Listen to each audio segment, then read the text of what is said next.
Hi, my placement last year was at LifeWorks Northwest, and I am no longer there during the summer, and I will be at a different placement in the fall, and I am not working right now. So I will analyze what I have access to. As far as a natural disaster plan, it just states that there's one in place, and the link that I click on to a site specific is not active for me since I am no longer there. I do have access to a workplace safety plan, so I will analyze that. It is LifeWorks' intention to promote a safe environment for employees and clients. We are committed to working with our employees to maintain a work environment free from violence, threats of violence, harassment, intimidation, and other disruptive behavior. While this kind of conduct is not pervasive at our agency, no agency is immune. Every agency will be affected by disruptive behavior at one time or another. Threats and violence may involve clients, a client's family, employees, or members of the community.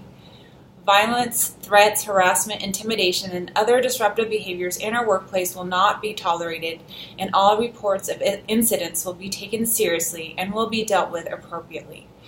Such behavior can include oral or written statements, gestures, or expressions that communicate a direct or indirect threat of physical harm. Clients, staff, or members of the community who commit such acts may be removed from the premises and may be subject to disciplinary action, criminal penalties, or both.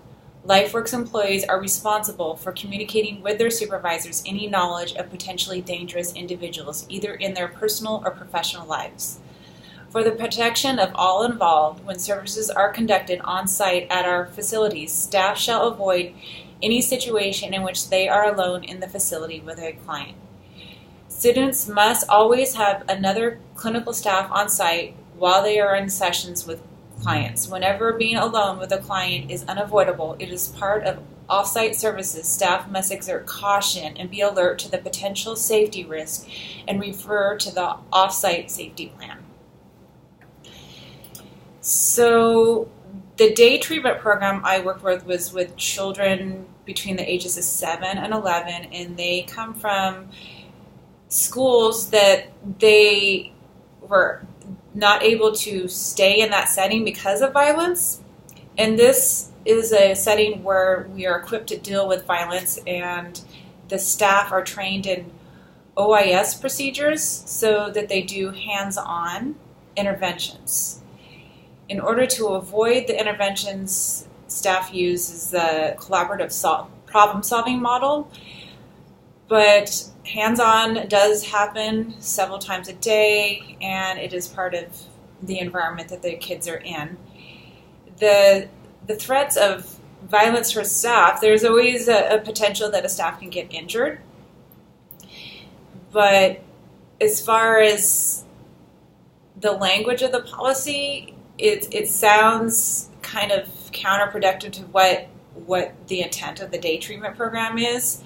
While we want to eliminate violence in the workplace, it is part of the working condition. And the language seems a little punitive. Obviously, we don't want to tolerate violence, but understanding that our clients come from trauma backgrounds and they will react with violence when they're triggered.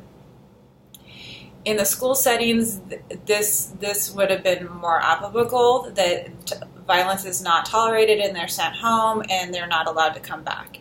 At the day treatment program, the kids are not sent home and they're allowed to come back. Sometimes they have escalated to the point where they have to go into an emergency room situation, and if they're escalated to that point, they're not in a school setting.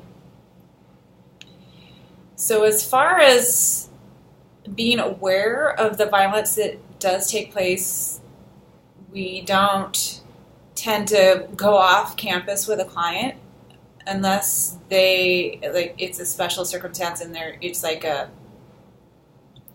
field trip where there's other staff involved. As a student, I did go into session with clients on one-on-one individually, but they weren't far from earshot of help if I needed to open a door and if a client was escalated, and I have walkie-talkies. So there's always a management of violence. Thank you for your time.